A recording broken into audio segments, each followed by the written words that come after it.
o damihan paglagay ni melasma cream kasi siya man talaga yung magproproseso sa ating mamukha tuwing gabi ba para baklas talaga kinaumaga yung ano ba sunog talaga yung mapikas melasma nyo dyan.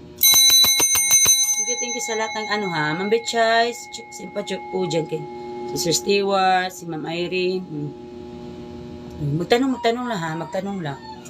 Maglagay lang ako ng ano ha, kunting ano ha kasi para akong ano, diba? Ang putla-putla ng ano ko ba?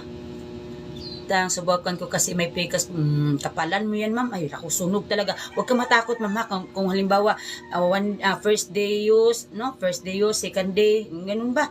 Ilang araw pa lang ma'am, tapos sabihin mo na, ma-worry ka na ba kasi ma'am, bakit parang pumangit lalo ako? Ma'am, bakit parang namumula? Bakit parang anong ba tawag ito? Nangingitim, hindi naman niya masakit. Don't worry kasi hindi naman niya masakit. Babakasin o sinusunog, bago pa man yan babakasin, sinusunog